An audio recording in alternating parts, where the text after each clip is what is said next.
दशा माता की कथा।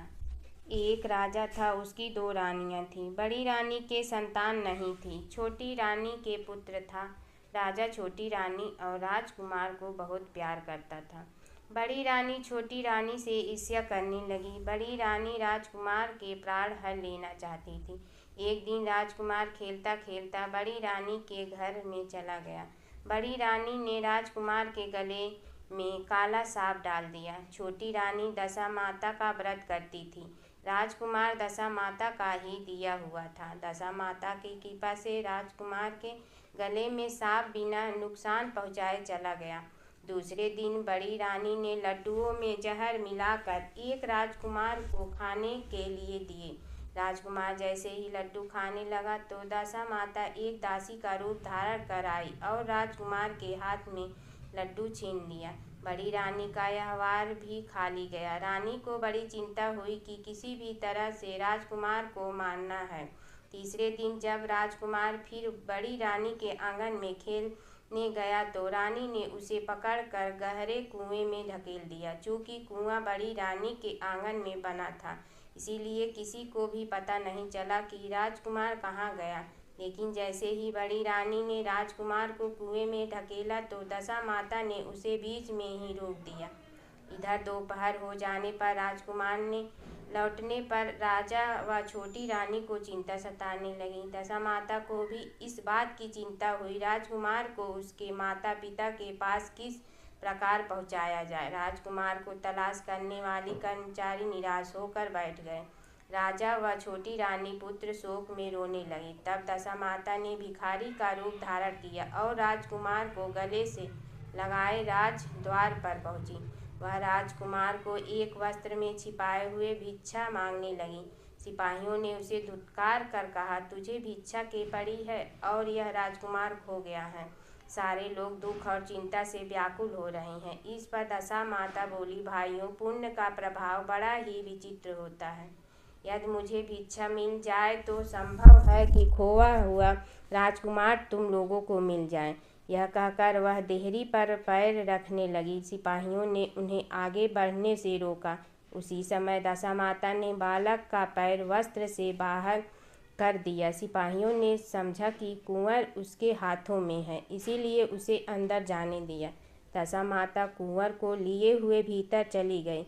उसने राजकुमार को चौक में छोड़ दिया और वापस चली गई। परंतु रानी ने दशा माता रूपी भिखारिन को देख लिया था। उसने कहा कि खड़ी रहो और कौन हो तुमने 3 दिन मेरे बेटे को छिपा कर रखा था, तुमने ऐसा क्यों किया?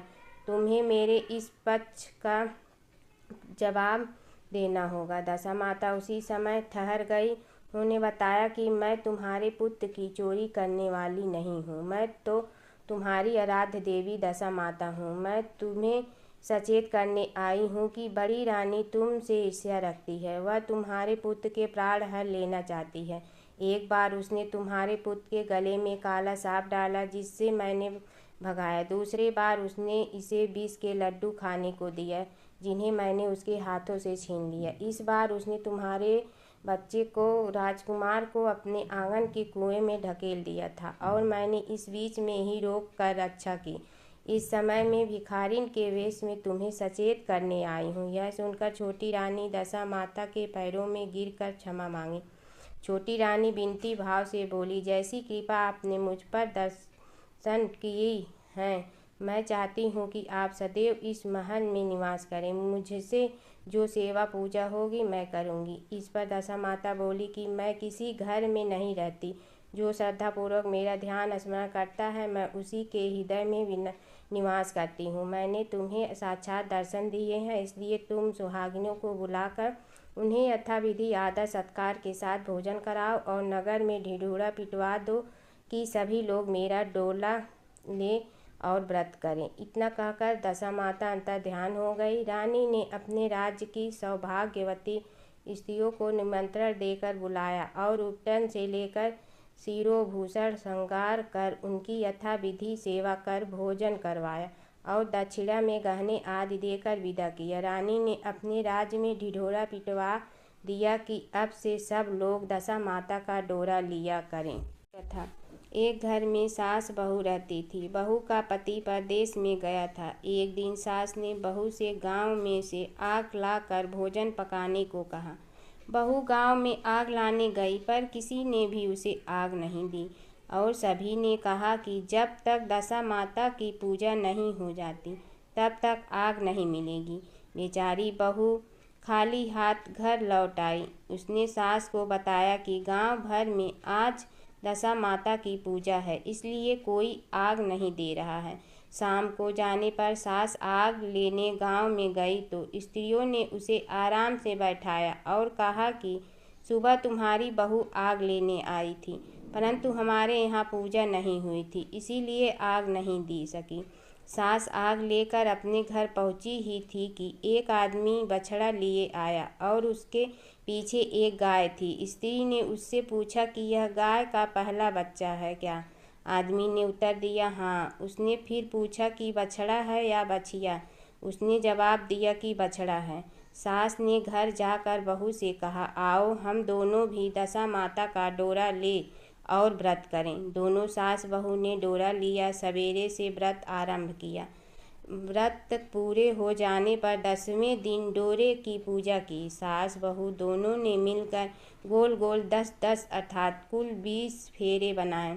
21वां बड़ा फेरा गाय को दिया। पूजन समाप्त होने पर सास बहू दोनों पारण करने बैठी। उसी समय बुढ़िया के बेटे ने परदेश से लौटकर दरवाजे पर आवाज़ लगाई। आवाज़ सुनकर माँ ने मन में सोचा कि क्या हुआ, थोड़ी देर पीटा दरवाज़ा पर ही खड़ा रह जाएगा। मैं पारण करने के बाद दरवाज़ा खोलूँगी। इधर बहू ने आवाज़ सुनी तो उसे रुकने का साहस नहीं हुआ। अपनी थाली का अन्न इधर उधर करके झट से पानी पी कर उठ खड़ी हुई। उसने जाकर दरवाज़ा खोला। पति ने उससे पूछा कि अम्मा कहाँ हैं? बहू ने उत्तर दिया कि वह तो अभी पारण कर रही हैं। तब पति बोला, मैं तुम्हारे हाथ का जल भी नहीं पीऊँगा, क्योंकि मैं 12 बरस से घर आया हूँ। इतने दिनों न जाने तुम किस प्रकार रही होगी। अम्मा आएंगी, वह जल लगाएंगी, तब ही जल पीऊँगा। यह सुनकर स्त्री चुपचाप बैठ गई। इतने में उसकी अम्मा पारण कर अपनी थाली धोकर पी चुकी। तब वह लड़के के पास गई। लड़के ने माँ के पैर छुए। अम्मा उसे आशीर्वाद देकर बेटे को घर ले आई। माता ने थाली परोस कर रखी।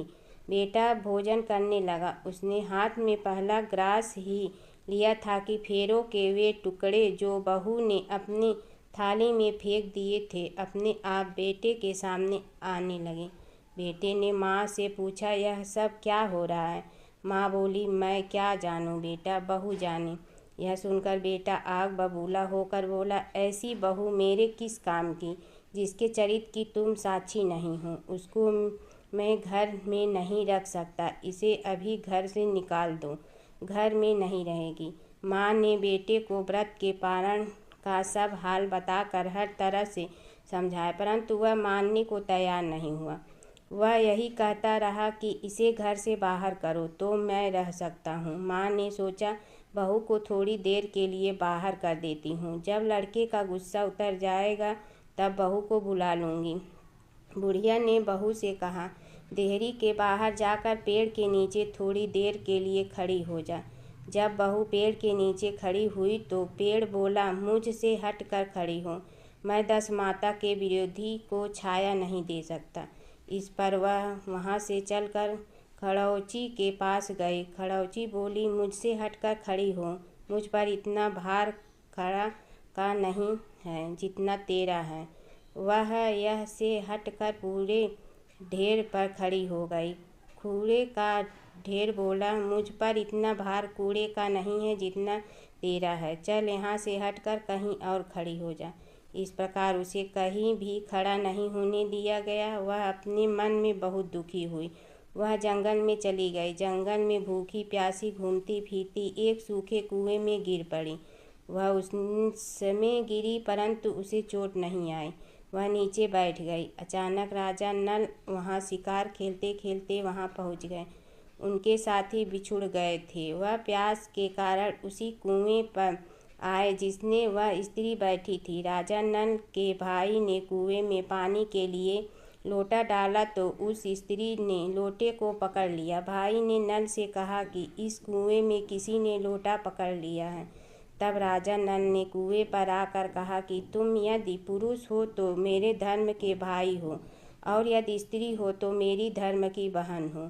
तुम जो भी हो बोलो, मैं तुम्हारे बाहर निकाल लूँगा। स्त्री ने आवाज़ दी। राजा ने उसे बाहर निकाल लिया तथा हाथी पर बैठाकर राजधानी ले आया। महाराज को शिकार से लौटकर महलों की ओर आते देखकर सब ने महारानी को महाराजा के आने की सूचना दी। सेवकों ने एक स्त्री को हाथी पर बैठा देखकर रानी को बताया कि महाराजा एक नई रानी भी साथ ले आ रहे हैं। यह जानकर रानी बड़ी दुखी हुई। इतने में महाराज भी वहां आ पहुँचे। रानी ने हाथ जोड़कर विनती की, महाराज, मुझसे ऐसा क्या गलती हो गई जो मेरे रहते आपने दूसरा विवाह कर लिया। राजा नल ने हंसकर उत्तर दिया, वह तुम्हारी नहीं ननद है, मेरी धर्म की बहन है। तुम्हें उसके साथ अपनी सगी ननद की तरह बर्ताव करना चाहिए। यह सुनते ही महारानी का मुख प्रसन्न से कमल की भांति खिल उठा। वह बोली, अब तक मैं ननद का सुख नहीं जानती थी। अच्छा हुआ जो मुझे भाग्य से ननद भी मिल गई।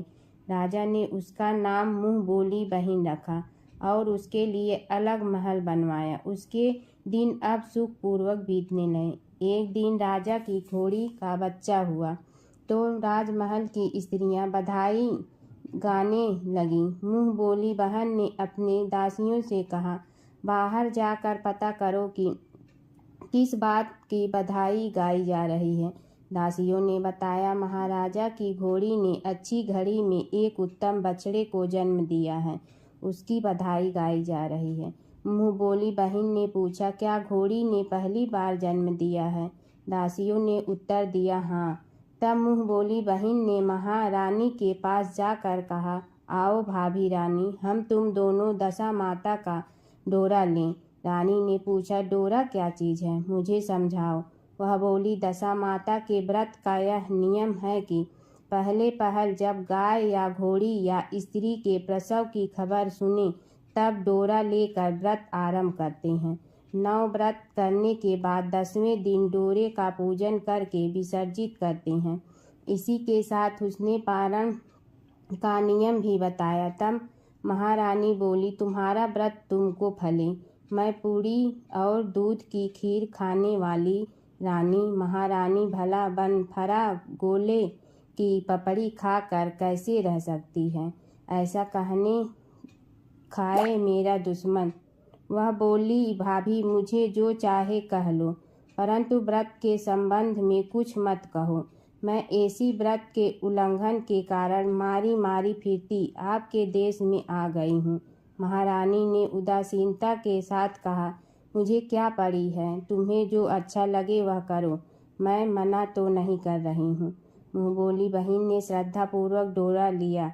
9 दिन तक व्रत किया। 10वें दिन विधिवत पूजन किया, गोला भरा बनाए और संध्या को पारण करने बैठी। उसी समय उसके पति को अचानक कुछ प्रेरणा सी हुई और वह अपनी माता से आज्ञा लेकर अपनी पत्नी को ढूंढने चल दिया। घूमता फिरता वह राजा नल की राजधानी पहुंच गया और अपनी पत्नी का पता लगाने लगा। उसने एक कुएं पर कुछ औरतों को बातें करते देखा। यह कहकर राजा की मुँह बोली बहन बहुत ही सुंदर ही स्त्री है, आजकल उसी का किया हुआ सब कुछ होता। दूसरी स्त्री बोली, वह सुंदर होने के साथ साथ धर्मात्मा भी है। जब से आई है तभी से उसने व्रत खोल रखा है, उसके दरवाजे से कोई भी व्यक्ति खाली हाथ नहीं लौटता। तीसरी स्त्री बोली, वह जैसे धर्मात्मा है वैसे सदाचारी भी हैं। चौथी स्त्री बोली, वह सदाचारी और सर्वप्रिय भी हैं, सारी प्रजा उससे खुश है। 5वीं स्त्री बोली, यह सब तो सही है, परंतु अब तक यह पता नहीं चला कि वह कौन है और कहाँ की रहने वाली है। उन औरतें की बात सुनकर वह साधु के वेश में राजा नल की मुँह बोली बहन के महल के द्वार पर जा पहुँचा। वहाँ उसने भिक्षा के लिए आवाज़ लगाई तो द्वारपाल उसे भिक्षा देने लगा। उसने द्वारपाल के हाथों से भिक्षा लेने से मना कर दिया और बोला, भिक्षा देने वाली स्वामिनी के हाथ से ही भिक्षा ग्रहण करूँगा, नहीं तो अपने रास्ते चला। तब द्वारपाल ने उससे कहा, इस समय वह दशा माता का व्रत करके पारण कर रही है। पारण समाप्त होने के बाद ही वह तुमको भिक्षा दे सकती है, तब तक तुम इंतजार करो। वह चुपचाप बैठकर इंतजार करने लगी। पारण करने लगने के बाद वह मुट्ठी भर मोती लेकर आई, परंतु सामने अपने पति को पल्ला फैलाए देखकर वह मुस्कुराती हुई लौट गई। दोनों ने एक दूसरे को पहचान लिया था। महारानी ने मुँह बोली ननद को मुस्कुराते देखकर कहा, जब से तुम आई हो आज तक मैंने मुस्कुराते नहीं देखा। आज इस साधु को देखकर हंसने का क्या कारण है? मुँह बोली बहन ने उत्तर दिया कि वह साधु हमारे घर का है। रानी ने पूछा, तब वह ऐसे क्यों आया है? उसने कहा, वह अभी मेरा पता लगाने आया है। महारानी ने राजा नल से कहा, तुम्हारी मुँह बोली बहन के घर के लोग आए हैं। राजा ने कहा, उनसे कहा दो कि अभी यहाँ से घर जाकर वहाँ से हमारी हैसियत से आए, तब मैं बहन को विदाई करूँगी। राजा नल की मुँह बोली बहन का पति घर जाकर अपनी माँ से बोला, तुम्हारी बहू राजा नल के यहाँ उसकी बहन बनकर रह रही है। वह रोज़ सदा व्रत करती है और नियम धर्म से दिन बिताती है। तब उसकी माता ने उसे आज्ञा दी कि बहू को ले आओ। वह डोली पीनस बाजे गाजे कहार आदि के साथ यथाचित सज धज कर राजा नल की राजधानी को चल दिया। राजा ने उसका यथोचित आदर सत्कार किया और कुछ दिन मेहमानी में रखकर विधि पूर्वक बहन की विदाई की। जब वह महल के बाहर निकल चलने लगी तो महल भी उसके पीछे पीछे चलने लगी। तब महारानी बोली, ननद जी तुम चली और मेरा महल भी ले चली, जरा पीछे मुड़कर तो देखती जाओ। ज्यों ही उसने मुड़कर पीछे की ओर देखा तो राजा का संपूर्ण राजसी वैभव अचानक लुप्त हो गया। राजा की मुँह बोली बहन तो अपने पति के साथ आनंद से रहने लगी, परंतु राजा नल व रानी का यह हाल हो गया कि वे दोनों कमरी कथरी ओढ़े फिरने लगे। उनके भोजनालय में पते खड़खड़ाने लगे। राजा नल ने रानी से कहा, अब हमें यहाँ से कहीं दूसरी जगह ले चलना। रानी पतिव्रता स्त्री थी, उसने राजा की आज्ञा मान ली। चलते चलते वे एक गांव के पास पहुँचे। वहाँ पर बेरी के पेड़ पर बेर लगे हुए थे। राजा रानी दोनों भूखे थे। उन्होंने बेरों को उठाया तो बेर लोहे के हो गए। इस प्रकार राजा रानी जिस वस्तु को भी हाथ लगाते वह कंकड़ पत्थर में बदल जाती। इतने पर भी राजा रानी आगे बढ़ते गए। रास्ते में उन्हें एक व्यापारी मिला। व्यापारी ने राजा रानी को पहचान लिया। उसने राजा रानी के भोजन के लिए सेर भर आटा दिया। वे आटा लेकर नदी के किनारे गए। वहाँ रानी भोजन बनाने लगी और राजा नल स्नान करने चले गए। उस नदी में मछुआरे मछलियाँ पकड़ रहे थे। मछेरों ने राजा को 4 मछलियाँ दी। रानी ने मछलियाँ भूनकर रोटियाँ बना लीं।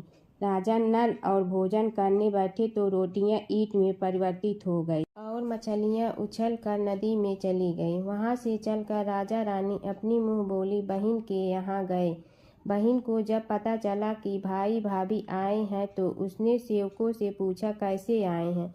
सेवकों ने कहा कि भिखारियों के हाल में आए हैं। यह सुनकर उसे बड़ी लज्जा आई। उसने राजा रानी को एक कुम्हार के यहाँ ठहरा दिया। शाम को थाल सजाकर बहन स्वयं भाभी से मिलने कुम्हार के घर गए। उसने भाभी के सामने थाल रखा तो भाभी ने कहा कि इस थाल में जो कुछ भी है उसे कुम्हार के चक्के के नीचे रख दो और चली जाओ। ननद थाल का सामान चक्के के नीचे रख कर चली गई। थोड़ी देर में राजा ने आकर रानी से पूछा, कहो बहन आई थी, क्या लाई थी? रानी ने कहा, आई तो थी पर जो कुछ लाई थी मैंने इस चक्के के नीचे रखवा दिया है। राजा ने वहाँ देखा तो वहाँ कंकड़ पत्थर के सिवा कुछ भी नहीं था। राजा को समझते देर न लगी कि यह सब बुरी दशा के कारण है। भला वह मेरे लिए कंकड़ पत्थर क्यों लाएगी? अब राजा रानी वहाँ से चलकर अपने मित्र के घर गए। मित्र को लोगों से पता चला तो उसने उससे पूछा, कैसे आना हुआ? उन्होंने उत्तर दिया, भिखारियों के हाल में आए हैं। मित्र ने दुखी होकर कहा, कोई बात नहीं, जैसे आए वैसे अच्छे आए, आखिर मित्र हैं। उन्हें महलों में ले आओ। मित्र ने उस दोनों का स्वागत किया, स्वादिष्ट भोजन कराया, एक कमरे में उनके लिए पलंग बिछवा दिए। उस कमरे में एक खुट्टी पर नौलखा हार टंगा था। आधी रात के समय राजा तो सो गए, परंतु रानी जाग गई। रानी ने देखा कि हार वाली खुट्टी के पास दीवार में एक मोर का चित्र बना हुआ है। मोर धीरे धीरे हार को निगल रहा है। रानी ने राजा को जाग कर वह दृश्य दिखाया। राजा ने सोचा, यहाँ से चुपचाप भाग चलना चाहिए, नहीं तो सवेरे चोरी का कलंक लगेगा। तब मित्र को क्या मुख दिखाएंगे। बेचारे राजा और रानी ने उठकर जंगल की तरफ चले गए। दोनों चलते चलते एक दूसरे राजा की राजधानी में पहुंच गए। वहां अतिथि और भिक्षुओं को सदाव्रत दिया जाता है। वे दोनों भी सदा व्रत लेने गए, परंतु उस समय सदाव्रत बंद हो चुका था। वहां के अधिकारियों ने कहा, यह लोग न जाने कहाँ के भागे आए हैं कि इन्हें देने के लिए कुछ भी नहीं बचा, फिर भी इन्हें एक मुट्ठी चने दे दो। उन्होंने इस प्रकार से अनादर और कड़वी बातें सहित दान देना अस्वीकार कर लिया। वे दानाध्यक्ष की निंदा करते हुए बोले कि ऐसी कंजूसी है तो सदा व्रत देने का नाम ही क्यों करता है। दानाध्यक्ष बोला, यह तो बड़ा घमंडी भिक्षुक लगता है, भीख भी मांगता है और गाली भी देता है। इनको हवालात में डाल दो। इस प्रकार दोनों को एक कोठरी में बंद कर दिया गया। एक एक मुट्ठी चने दोनों को खाने के लिए मिलने नहीं। जिस कोठरी में राजा रानी बंद किया गया था, उसी के पास आम रास्ता था। एक जमादारनी राजा की घुड़सवार साफ कर उसी रास्ते से निकला करती थी। एक दिन वह बहुत देर निकली। रानी उससे पूछने लगी कि आज तुम्हें इतनी देर कैसे हो गई। वह बोली कि आज राजा की घोड़ी के बछड़ा हुआ था, उसकी टहल में देर हो गई। रानी ने पूछा कि घोड़ी का पहला प्रसव है क्या। जमादारनी ने बताया। पहली बार रानी ने फिर पूछा, बछेड़ा हुआ है या बछड़ी। जमादारनी ने बताया कि बहुत अच्छा बछेड़ा हुआ है। यह सुनकर रानी ने राजा से कहा, एक बार मैंने तुम्हारी मुँह बोली बहन के डोरे का अनादर किया था, उसी दिन से हमारी दशा बदल गई है। मैं आज दशा माता का डोरा लेने चाहती हूँ। राजा ने कहा, परंतु यह पूजा की सामग्री कहाँ से आएगी, उसके नियम धर्म का पालन कैसे होगा। रानी ने उत्तर दिया, दशा माता ही सब कुछ करेंगी, मैं तो उन्हीं का नाम लेकर डोरा लेती हूँ, फिर जो होगा देखा जाएगा।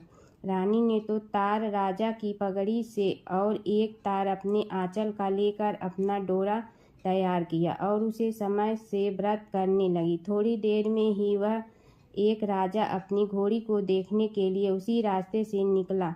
राजा ने नल दंपति को देखा। कोठरी में बंद देखकर पूछा कि वे लोग कौन हैं और इनका क्या अपराध है। पहरेदारों ने कहा, ये लोग भिक्षा लेने आए थे, ये आपको आशीर्वाद देने के बदले गालियां देते थे, इसी कारण थानाध्यक्ष ने इन लोगों को कैद में डाल दिया है। राजा ने कहा, यह तो इनका कोई अपराध नहीं है, इनको मनवांछित भिक्षा नहीं मिली होगी, इसलिए ये गालियां देने लगे होंगे। इनको संतुष्ट करना चाहिए था, ना कि कैद में डाल देना चाहिए।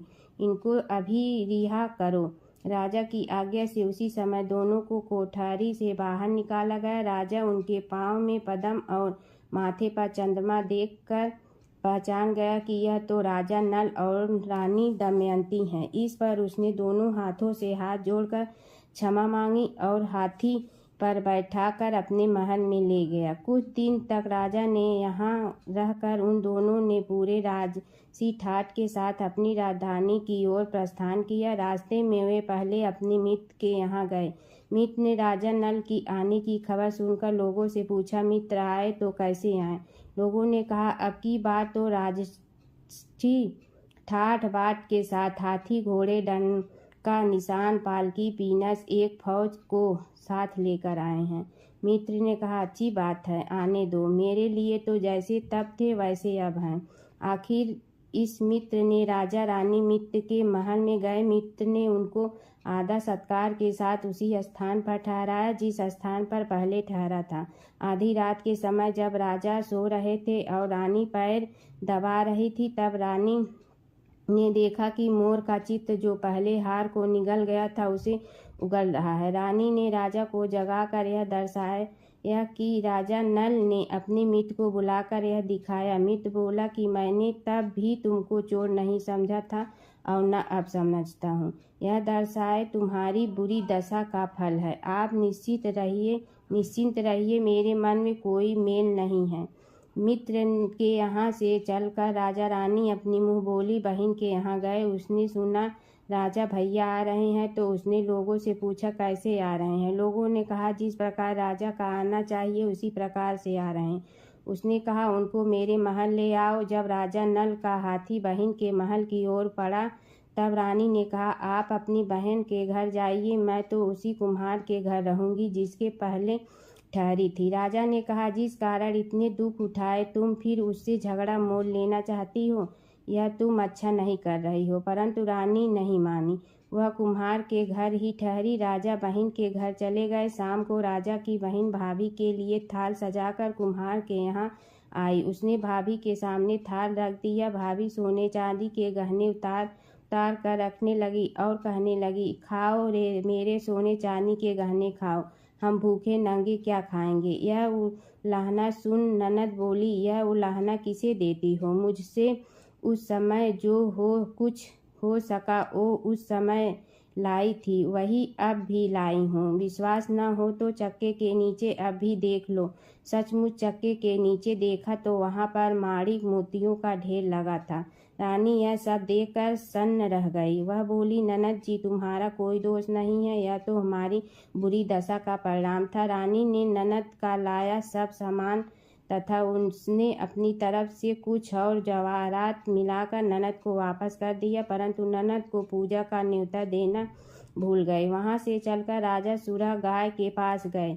गाय ने सेना सहित राजा को भरपेट दूध पिलाया। वहां से आगे चलकर वे नदी के तट पर पहुंचे तो वहां पड़ाव डाला।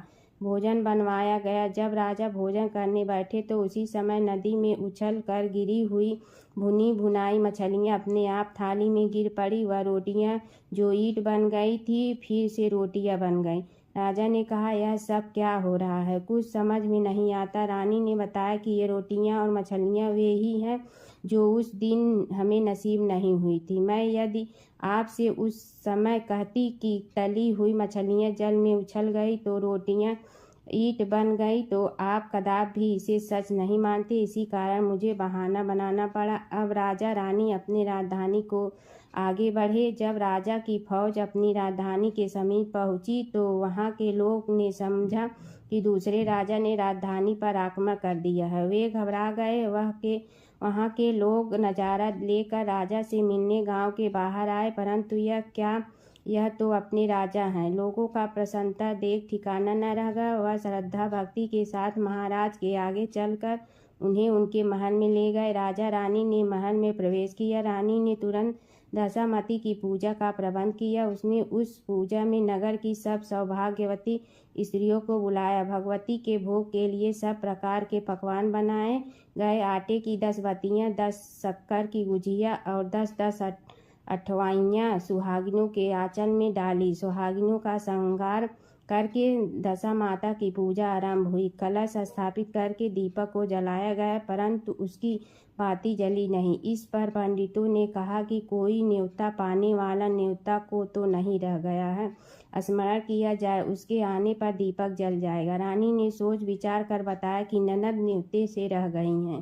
पंडितों ने कहा कि उसे फौरन बुलाया जाए। राजा ने अपना दूरगामी रथ भेजकर अपनी मुँह बोली बहन को बुलवाया। उसके आते ही कलश का मणिक दीपक प्रज्वलित हो गया। बड़ी धूमधाम से पूजा की गई। अंत में सुहागिनों को भोजन कराकर विदा किया गया। उसी समय राजा ने राज्य में आज्ञा जारी की मेरी प्रजा के लोग दशा माता का व्रत किया करे। भगवती माता ने जिस प्रकार राजा नल के दिन फेरे उसी प्रकार सबके दिन फेरे। दशा माता व्रत की प्रामाणिक कथा के अनुसार प्राचीन समय में राजा नल और दमयंती रानी सुखपूर्वक राज्य करते थे। उनके 2 पुत्र थे। उनके राज्य में प्रजा सुखी और संपन्न थी। एक दिन की बात है कि उस दिन होली दशा थी। एक ब्राह्मणी राजमहल में आई और रानी से कहा दशा का डोरा ले लो। बीच में दासी बोली हाँ रानी साहिबा, आज के दिन सभी सुहागिन महिलाएं दशा माता की पूजन और व्रत करती हैं। तथा इस डोरे की पूजा करके गले में बांधती है, जिससे अपने घर में सुख समृद्धि आती है। अतः रानी ने ब्रह्माणी से डोरा ले लिया और विधि अनुसार पूजन करके गले में बांध दिया। कुछ दिनों के बाद राजा नल ने दमयंती के गले में डोरा बांधा हुआ देखा। राजा ने पूछा, इतने सोने के गहने पहनने के बाद भी आपने यह डोरा क्यों पहना? रानी कुछ कहती इसके पहले ही राजा ने डोरे को तोड़कर जमीन पर फेंक दिया। रानी ने उस डोरे को जमीन से उठा लिया और राजा से कहा, यह तो 10 माता का डोरा है, आपने उनका अपमान करके अच्छा नहीं किया। जब रात्रि में राजा सो रहे थे तब दशा माता स्वप्न में बुढ़िया के रूप में आई और राजा से कहा, हे राजा, तेरी अच्छी दशा जा रही है और बुरी दशा आ रही है, तूने मेरा अपमान करने अच्छा नहीं किया। ऐसा कहकर बुढ़िया दशा माता अंतर ध्यान हो गई। अब जैसे तैसे दिन बीतते गए, वैसे वैसे कुछ ही दिनों में राजा के ठाट बाट, हाथी घोड़े, लाव लश्कर, धन धान, सुख शांति सब कुछ नष्ट होने लगे। अब तो भूखे मरने का समय तक आ गया। एक दिन राजा ने दमयंती से कहा, तुम अपने दोनों बच्चों को लेकर अपने मायके चली जाओ। रानी ने कहा, मैं आपको छोड़कर कहीं नहीं जाऊंगी। जिस प्रकार आप रहेंगे उसी प्रकार मैं भी आपके साथ रहूंगी। तब राजा ने कहा, अपने देश को छोड़कर दूसरे देश में चलें, वहाँ जो भी काम मिल जाएगा वही काम कर लेंगे। इस प्रकार नल दमयंती अपने देश को छोड़कर चल दिए। चलते चलते रास्ते में भील राजा का महल दिखाई दिया। वहाँ राजा ने अपने दोनों बच्चों को अमानत के तौर पर छोड़ दिया। आगे चले तो रास्ते में राजा के मित्र का गांव आया। राजा ने रानी से कहा, चलो हमारे मित्र के घर चलें। मित्र के घर पहुंचने पर उनका खूब आदर सत्कार हुआ और पकवान बनाकर भोजन कराया। मित्र ने अपने शयन कक्ष में सुलाया। उसी कमरे में मोर की आकृति की खूंटी पर मित्र की पत्नी का हीरो जड़ा कीमती हार टंगा था। मध्य रात्रि में रानी की नींद खुली तो उन्होंने देखा कि वह बेजान खूंटी हार को निगल रही है। यह देखकर रानी ने तुरंत राजा को जगा कर दिखाया और दोनों ने विचार किया कि सुबह होने पर मित्र के पूछने पर क्या जवाब देंगे। अतः यहाँ से इसी समय चले जाना चाहिए। राजा रानी दोनों रात्रि को ही वहाँ से चल दिए। सुबह होने पर मित्र की पत्नी ने खूंटी पर अपना हार देखा। हार वहाँ नहीं था। तब उसने अपने पति से कहा, तुम्हारे मित्र कैसे हैं जो मेरा हार चुरा कर रात्रि में ही भाग गए हैं? मित्र ने अपनी पत्नी को समझाया कि मेरा मित्र कदापि ऐसा नहीं कर सकता, धीरज रखो, कृपया उसे चोर मत कहो। आगे चलने पर राजा नल की बहन का गांव आया। राजा ने बहन के घर खबर पहुंचाई कि तुम्हारे भाई भौजाई आए हुए हैं। खबर देने वाले से बहन ने पूछा, उनके हाल चाल कैसे हैं? वह बोला, दोनों अकेले हैं, पैदल ही आए हैं तथा वे दुखी हाल में हैं। इतनी बात सुनकर बहन थाली में कादा रोटी रखकर भैया भाभी से मिलने आई। राजा ने तो अपने हिस्से का खा लिया, परंतु रानी ने जमीन में गाड़ दिया। चलते चलते एक नदी मिली। राजा ने नदी में से मछलियां निकालकर रानी से कहा, तुम इन मछलियों को भूजा, मैं गांव में से परोसा लेकर आता हूँ। गांव का नगर सेठ सभी लोगों को भोजन करा रहा था। राजा गांव में गया और परोसा लेकर वहां से चला तो रास्ते में चील ने झपटा मारा तो सारा भोजन नीचे गिर गया। राजा ने सोचा कि रानी विचार करेगी कि राजा तो भोजन करके आ गया और मेरे लिए कुछ भी नहीं लाया। उधर रानी मछलियां भूजने लगी तो दुर्भाग्य से सभी मछलियां जीवित होकर नदी में चली गईं। रानी उदास होकर सोचने लगी कि राजा पूछेंगे और सोचेंगे कि सारी मछलियां खुद खा गई। जब राजा आए तो मन ही मन समझ गए और वहां से आगे चल दिए। चलते चलते रानी की मायके का गांव आया। राजा ने कहा, तुम अपने मायके चली जाओ, वहां दासी का कोई भी काम कर लेना, मैं इसी गांव में कहीं नौकर हो जाऊंगा। इस प्रकार रानी महल में दासी का काम करने लगी और राजा तेली के खाने पर काम करने लगा। दोनों को काम करते बहुत दिन हो गए। जब होली दशा का दिन आया तब सभी रानियों ने सिर धोकर स्नान किया। दासी ने भी स्नान किया। दासी ने रानियों का सिर गूथा तो राजमाता ने कहा, मैं भी तेरा सिर गूथ दूं। ऐसा कहकर राजमाता जब दासी का सिर गूथ ही रही थी तब उन्होंने दासी के सिर में पद्म देखा। यह देखकर राजमाता की आंखें भर आई और उनकी आंखों से आंसू की बूंदें गिरी। आंसू जब दासी की पीठ पर गिरे तो दासी ने पूछा, आप क्यों रो रही हो? राजमाता ने कहा, तेरे जैसी मेरी भी बेटी है जिसके सिर में भी पद्म था, तेरे सिर में भी पद्म है। यह देखकर मुझे उसकी याद आई गई। तब दासी ने कहा, मैं ही आपकी बेटी हूँ। दशा माता के कोप से मेरे बुरे दिन चल रहे हैं, इसलिए यहाँ चली आई। माता ने कहा, बेटी तूने यह बात हमसे क्यों छिपाई? दासी ने कहा, माँ मैं सब कुछ बता देती तो मेरे बुरे दिन नहीं कटते। आज मैं दशा माता का व्रत करूँगी तथा उनसे गलती की क्षमा याचना करूँगी। अब तो राजमाता ने बेटी से पूछा, हमारे जमाई राजा कहाँ हैं? बेटी बोली, वे इसी गांव में किसी तेली के घर काम कर रहे हैं। अब गांव में उनकी खोज कराई गई और उन्हें महल में लेकर आए। जमाई राजा को स्नान कराया, नए वस्त्र पहनाए और पकवान बनवाकर उन्हें भोजन कराया। अब दशा माता के आशीर्वाद से राजा नल और दमयंती के अच्छे दिन लौट आए। कुछ दिन वहीं बिताने के बाद अपने राज्य जाने को कहा। दमयंती के पिता ने खूब सारा धन, लाव, लश्कर, हाथी, घोड़े आदि देकर बेटी जमाई को विदा किया। रास्ते में वही जगह आई जहाँ रानी ने मछलियों को भुना था और राजा के हाथ से चील के छपटा मारने से भोजन जमीन पर आ गिरा था। तब राजा ने कहा, तुमने सोचा होगा कि मैंने अकेले भोजन कर लिया होगा, परंतु चील ने झपटा मार कर गिरा दिया था। अब रानी ने कहा, आपने सोचा होगा कि मैंने मछलियां भून कर अकेले खा ली होगी, परंतु वे तो जीवित होकर नदी में चली गई थी। चलते चलते अब राजा की बहन का गांव आया।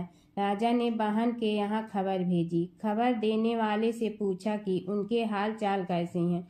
उसने बताया कि वे बहुत अच्छी दशा में हैं। उनके साथ हाथी, घोड़े, लाव, लश्कर हैं। यह सुनकर राजा की बहन मोतियों की थाल सजा कर लाई।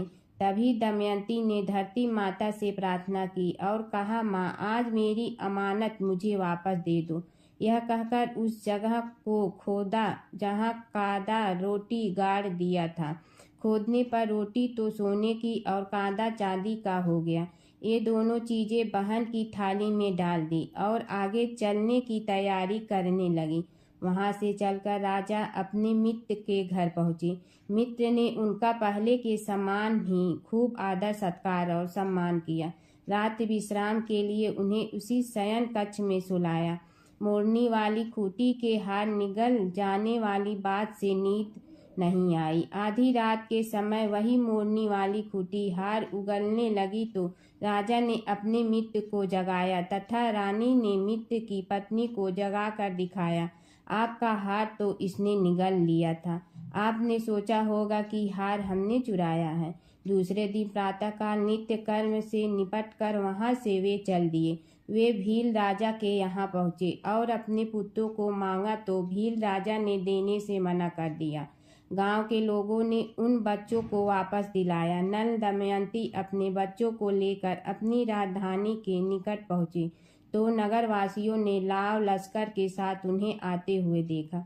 सभी ने बहुत प्रसन्न होकर उनका स्वागत किया तथा गाजे बाजे के साथ उन्हें महल पहुंचाया। राजा का पहले जैसा ठाट बाट हो गया। राजा नल दमयंती पर दशा माता ने पहले कोप किया, ऐसी किसी पर मत करना, और बाद में जैसी कृपा करी वैसी सब पर करना।